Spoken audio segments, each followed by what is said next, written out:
Viktor Frankl is a renowned Holocaust survivor and psychiatrist. He endured the horrors of the slaughter in concentration camps, yet he emerged with the unwavering belief in the human spirit's resilience. In his book, Man's Search for Meaning, he explained that finding meaning in suffering is essential to human existence. Frankl noted that his mental toughness and that of those around him was rooted in the ability to maintain a sense of purpose and hope during the bleakest conditions. And his success lay in this profound insight that our response to life's challenges is actually a choice. It is that choice which makes life meaningful, even in the depths of despair. So today, we are embarking on a journey through the landscape of mental toughness, a trait that shapes the way we face life's challenges and opportunities. What gives some people the power to stay calm under pressure? How do they remain committed when obstacles arise? What allows them to see challenges not as roadblocks, but as opportunities? And where does the confidence come from to just face life head on? Well, these 4 questions touch the 4 core elements of mental toughness in psychology. Those elements are control, where we master our inner steering wheel; commitment, our drive to see things through; challenge, how we turn obstacles into stepping stones; and confidence, which is the bedrock of our inner strength. And when you put all of these together, you create a more resilient psychology to deal with life's problems and to also have a more positive outlook on life, where you not only feel that you can deal with problems, but it also opens you to recognize and seize opportunities. So hello and welcome to the Growth Mindset Podcast with me, Samuel Webster Harris. As always, diving into the psychology of self-improvement and today's episode on the science of mental toughness. So let's get into it. I'm sure you've heard people talk about things like grit, inner strength, maybe even self-efficacy, which are all related to the concept of mental toughness. But it is definitely more than just the British mentality of a stiff upper lip where you just need to pull up your bootstraps. I am British and my British accent is awful. I am sorry. Anyway, we can specifically build resilience across the 4 main areas of mental fortitude, and each of these has 2 subsections. So let's start with the quadrant of control. This encompasses 2 elements, life control and emotional control. When you receive feedback, even if it perhaps comes a little harshly, do you sometimes respond defensively or even with anger, possibly attacking the critic or denying the validity of the feedback itself? I'm sure we have all done that sometimes. However, a person with a growth mindset and high control can respond thoughtfully to any criticism. They can consider its validity and just use it as an opportunity for growth without taking any criticism or feedback personally. And when we study the quadrant of control, you'll see it has life control and emotional control. Under life control, that refers to the perception that one has the ability to personally make things happen. It's about feeling that you are the driver of your own destiny rather than a passenger. Without life control, you might feel helpless or powerless in the face of life events, such as bad feedback. You might struggle to make decisions due to the fear of consequences. A great way to lose control in your life is to blame external factors for personal challenges instead of taking responsibility wherever you can. Now, of course, it's very relieving to feel like something is not your fault, but that also takes away your ability to do anything. As Marcus Aurelius said, you have the power over your mind, not outside events. Realize this and you will find your strength. And the Stoics always fought to stay rationally aware of everything that was in their control and focus on taking responsibility for just that. You can't control the weather, but you can plan for it. Epictetus said that things in our control are opinion, pursuit, desire, aversion, whatever are our own actions.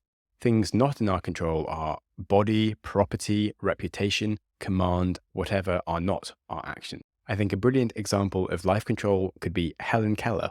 Despite losing both her sight and her hearing at 19 months old, she still learned to communicate. She learned the hand signal for water whilst her teacher poured water on her other hand. And from there, she then slowly learned the entire alphabet spelled into her hand letter by letter. This is all without seeing anything or hearing anything. And she eventually went on to become a renowned author, activist, and even a lecturer, advocating for the rights of the disabled. Someone else with significant life control was Beethoven, who continued to write symphonies after he lost his hearing. So it's definitely possible to keep mindful of what the things are that we can control without blaming everything else that we can't control, like our health even. And now onto the emotional component of control. Emotional control is the ability to manage emotions and remain effective in stressful situations. This involves self-regulation skills to keep disruptive emotions and impulses in check. Without good emotional control, you'll have difficulty managing anger or managing frustration, and it can lead to perhaps inappropriate outbursts, of course, but just also becoming easily stressed or overwhelmed in situations. The Stoics tried to handle emotional control by practicing self-awareness and detachment. They believed that emotions stem from our judgments, and that by changing our judgments, we can change our own emotional responses.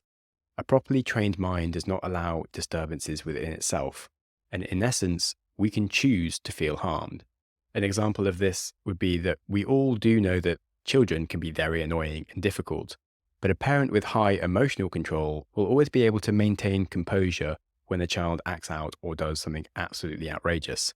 They can address the behavior calmly and constructively, whereas a parent with low emotional control might react harshly, they might yell, they might display anger, which could escalate the situation and model poor emotional regulation for the child. And it's bloody annoying to hear that if you're a parent, because it's super annoying when kids are a nightmare, but your emotions are always within your power to control and decide how you react. And then largely, in summary, for the quadrant of control, it's all about harnessing the power within oneself to influence our own life trajectory, managing our own emotional responses to maintain effectiveness in any situation, and the internal focus is where the Stoics really believed true power and freedom lies. So now onto the quadrant of commitment. We all have things we want to achieve, but the way that we commit to getting there does greatly influence the outcome. With a vague goal of getting fit without a structured plan, sporadic gym visits, maybe a healthy diet sometimes, we'll see little improvement and maybe forget that we're even trying to get fit. Whereas if you set a goal like running a marathon, you have a detailed training program, a regular diet, you make sure you have good sleeping patterns, you'll get exactly where you planned to go. Now, mental toughness when it comes to staying committed is, again, a quadrant that's split into two elements: achievement orientation and goal orientation. In goal orientation, it's about the importance placed on just making plans and goals to provide a direction in life, a North Star. It's not just about setting goals, but setting the direction and then having the determination to reach the end point. I do think it's important to remember it's not just about the end point, but also about the journey. So you do have to set a goal that contains a journey that you will endure and not hate so much that you stop. Otherwise, you'll never get to the end point. And then when you look at the achievement orientation, the other section of the commitment quadrant, this is the drive to meet and surpass standards of excellence. It's the internal compass that directs individuals towards setting and accomplishing their goals, often with a strong sense of purpose and a clear vision for the desired outcomes. Without a high achievement orientation, we can find ourselves setting overly ambitious goals without any realistic plan or benchmarks based on something specific of what's actually going to happen, what's actually going to be achieved. And this means that we'll find ourselves procrastinating, and we'll have a lack of follow through on the goals maybe, or just not finding a time when we ever understand when it will get done because it's just too big and ambiguous. And perhaps most damagingly, we can quickly get discouraged in the face of setbacks and failures when we're not really focused on what we should be achieving. Stoics, of course, have some advice here, and they would counsel that focusing on the effort rather than the outcome to emphasize virtue in the performance of one's duties is the true measures of success. But also, when you want to do something, just bloody do the thing and not other stuff. Epictetus said, if you wish to be a writer, write. So someone with an achievement orientation might look at their career, not at specific career milestones. They'll actively seek opportunities for professional development to achieve promotion. And without the achievement orientation, people might remain passive about their career path. They might expect advancement to occur somehow naturally without really actively engaging in it. And they might quickly feel lost and confused at where they're going when they aren't really advancing and they don't know why. Now, in this whole area of commitment, I think there's a huge mistake that people think you can solve everything by setting good goals. Now, ultimately, goals are not a recipe for success in the slightest. If everyone that set the goal of building the next billion-dollar company like Uber, there would be millions upon millions of entrepreneurs who are billionaires, because lots of people have that goal. Of course, not every athlete goes on to win an Olympic gold medal, despite many of them having that goal. So clearly, having a goal does not equal success. And this is why I think the Stoic answer to commitment is much more important.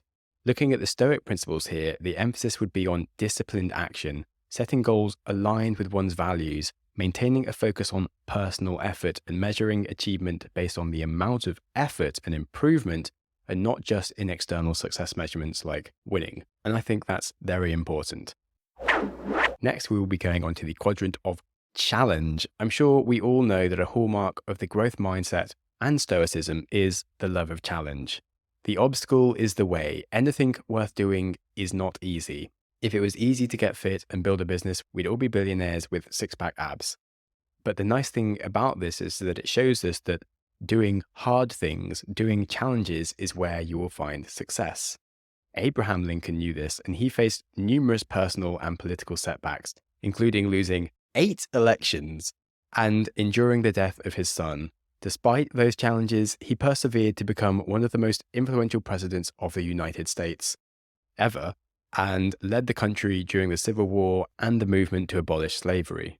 So the point is that we should be able to take on a challenge. And in the challenge quadrant of mental toughness, that's made up of our risk orientation and our learning orientation. Now, risk orientation involves our willingness to engage with uncertainty, take calculated risks. It reflects a person's comfort with the possibility of failure when trying new things or pursuing an ambitious goal. You could say that Elon Musk has a very high risk orientation. He started Tesla and SpaceX at basically the same time and invested all his money into building them, and that was the first commercial private space company in the world and the first electric car company in the world, both of which were absurd things to do that no one has ever done before and everyone thought would absolutely definitely fail.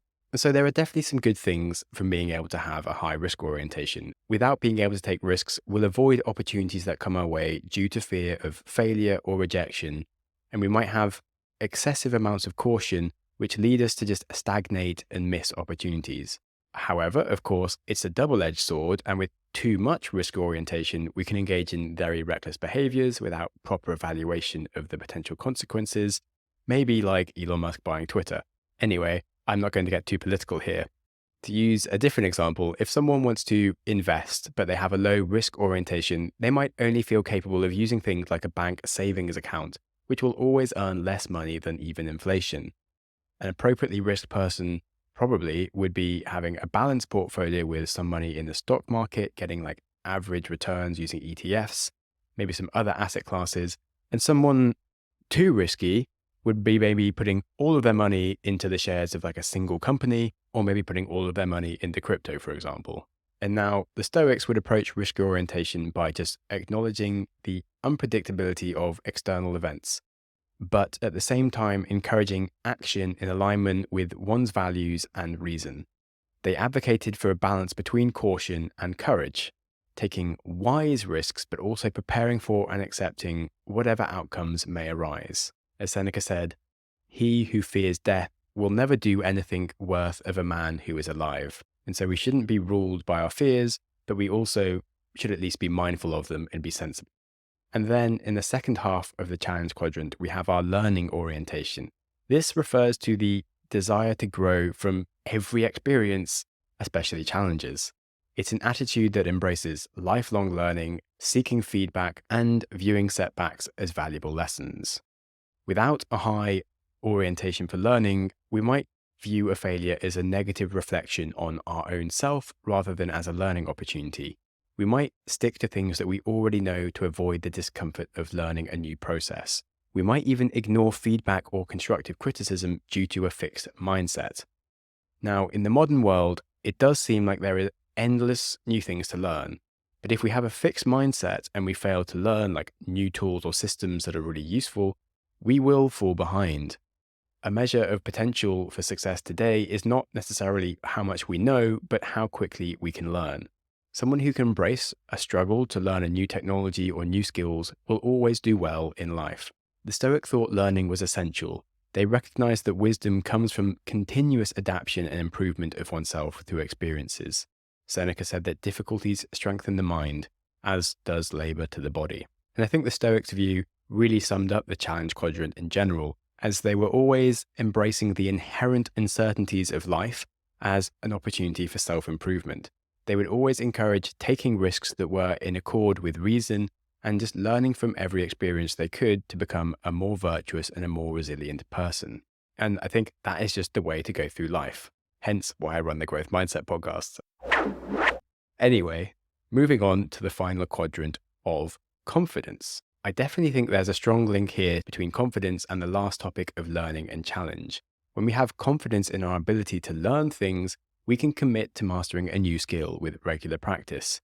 If we doubt our ability to learn anything new, we don't even try. So confidence is of course essential for the last skill, but of course it's more than that. Joan of Arc changed the entire course of history and the 100 Years' War going on between France and England due to her confidence. She was born a peasant French girl, but she somehow convinced the entire French royalty to let her lead their armies against the English, where she just continuously destroyed the English in every single battle, despite the fact she was just a French peasant girl with no military training and just a few strong, weird visions, which probably came from some form of undiagnosed disease. So confidence can be astoundingly powerful outside of our ability to learn things. And of course, confidence has two sections again. That is confidence in our abilities and interpersonal confidence. So confidence in abilities refers to the belief in one's skills and competence to complete tasks and meet challenges effectively. This self-assurance allows individuals to approach tasks with a positive mindset and a can-do attitude. Without confidence, we'll be plagued by self-doubt and have a tendency to underestimate our abilities.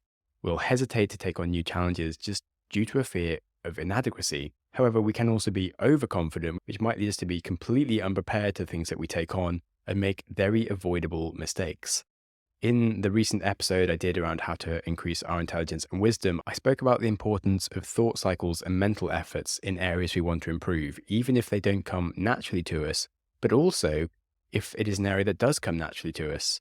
I gave the example of the fact that I used to be really good at maths as a kid, and I was always helping the girl next to me with her homework.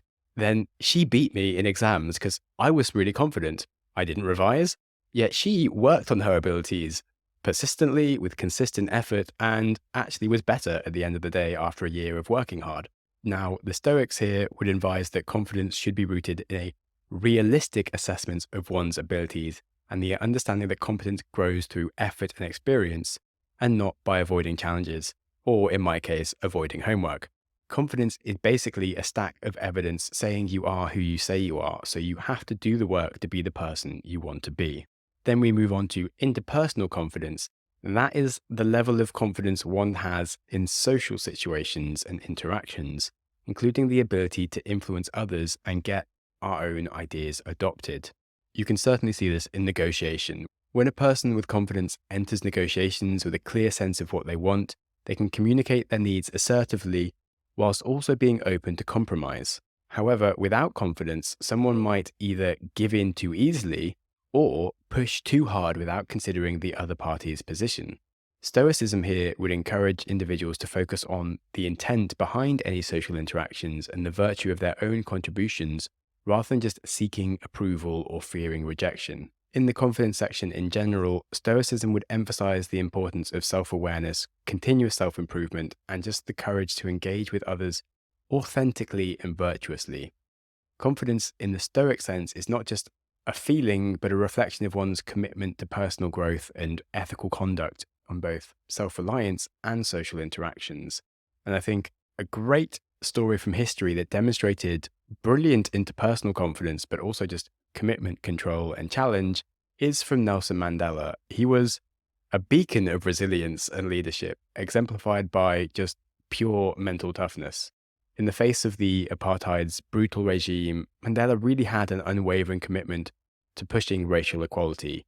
He endured 27 years of imprisonment, but kept his dignity, and his control over his emotions were exemplary, and he transformed anger into a force for peaceful change.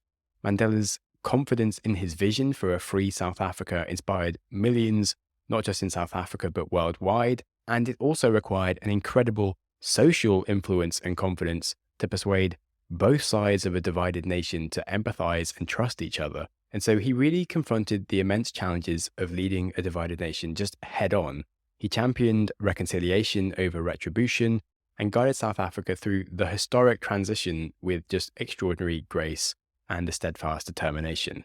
So hopefully, now that you've listened to the 4 different elements of mental toughness, you can understand more the complete picture of mental toughness and how useful it is for someone to embody all of those qualities. I also hope that whilst you are listening, you are able to think about your own performance in each area and maybe relate to which side of the coin you fell on each of those 8 components. To build mental toughness is, of course, the same as building a growth mindset or any skill. It requires dedication to practice and reflection without giving up. And you can look into each section with detail. If you want to think about your emotional and life control, observe how often you become overwhelmed by circumstances or when you stay in charge of a situation. Consider if you recover quickly from setbacks or where they derail your mood and productivity. When you think about your abilities in the commitment quadrant, consider your track record when it comes to goals. Do you see them through to completion, or do they start strong and tend to kind of fade away and perhaps get forgotten or something? When a new goal gets tough, like New Year's resolutions or a project that starts facing challenges, does it still get done even when it becomes tedious? Now, you don't need to be a robot that completes every single task, but you do need to understand why some tasks get done and not others. And then look at ways to break down larger goals into concrete, achievable small tasks and focus on discipline first. That means sticking to routines and schedules, even if you're not in the mood. Count just attending the gym as a win, even if you don't have a big workout. Now, when we look at the challenge quadrant, you might want to recall your reactions to unexpected changes, not just if you can take on big challenges, but if you can deal with new challenges that you didn't plan for.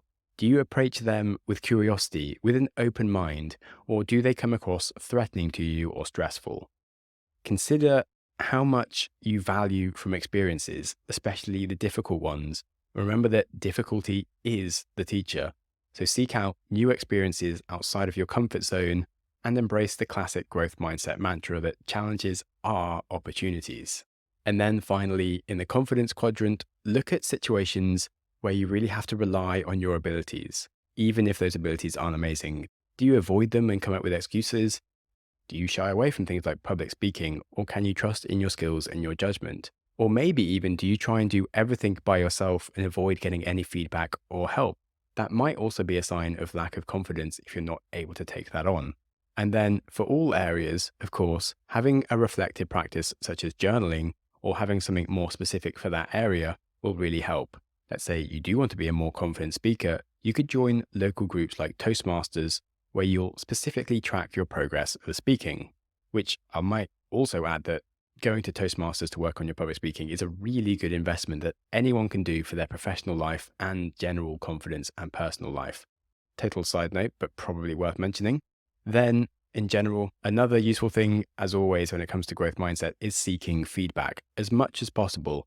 And not just asking them like easy questions to answer, like, was I good at this or something? Ask people deeper questions. If I ask anyone I know if they liked my podcast, they will just say, yeah, it's great. If I ask them specifically, what was the best thing about an episode? What could I have improved in that episode?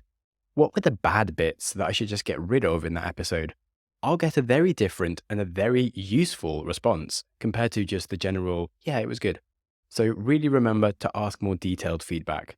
Now, another thing you can do is to seek professional guidance in the form of coaching, therapy, or you can also do like a more organized coaching with a friend who you respect. So I have a weekly call with a friend that runs a company where we both hold each other accountable for our goals, we brainstorm problems, and we give each other feedback. And then the last tip here that I would say is exercise. That might sound odd. You could also use an immersive hobby, but I think sport is actually very important. It's not only a great way to switch off, it just provides some emotional distance from any difficulties in life. It gives you a sense of peace to process difficult emotions, to come back stronger, having gained some perspective. And yes, also doing things like music, art, dance are really great. But I would say that something solitary like walking, running, surfing, cycling, going to the gym, is epic for both the body and the mind. There's something about physical movement that helps you look on the positive side of things. And then also there's something about having just physical strength and capability that just affects your mind and helps build a sense of resilience when you just feel strong as a person. Now, of course, you don't need to go over the top and start taking steroids to feel stronger. That would be too much. But you get my point. Like, being healthy actually helps the mind be healthy, which of course helps mental toughness. Now, with all that summarized, I think it is important to note that it is normal to have areas that are stronger than other areas, and that those areas can change over time due to our life experiences and, of course, to targeted effort to improve things. Like I said at school, where I was really good at maths, I was terrible at speaking. I had a lisp. I was terrified of doing any form of public speaking, and I actually failed that section of my English completely. Yet now I'm someone that's done stand-up comedy and runs a podcast. So with effort, things can change even if you think you're weak at them. You just have to remember that building mental toughness is a gradual process, and it involves consistent practice and self-reflection. Nelson Mandela did have 27 years in prison to work on his self-reflection, which in many ways he considered a gift. Now, hopefully you don't need that long, but if you can squeeze in half an hour, maybe, sometimes even just 10 minutes a day, just some time to reflect, it will give you a giant boost. And on that, I really hope you enjoyed the episode. And to directly take my own advice, please do let me know what you liked about the episode, what could be improved, and what maybe should have been removed because it just wasn't very good. I do read all the comments on Spotify and YouTube, and you're welcome to email me at growthmindsetpodcast@gmail.com. Now, if you do happen to know anybody into psychology and mental toughness, you are, of course, most welcome to share this episode with them to school them a little bit more on the area. I thought it was fascinating. Hopefully you did too. And of course, remember that life is to be enjoyed, so do not keep enjoyment locked behind a list of goals to achieve before you start finally enjoying your life. It's about the journey. Enjoy it whilst you're doing it. So be kind to yourself, and whilst you're at it, be kind to someone else too.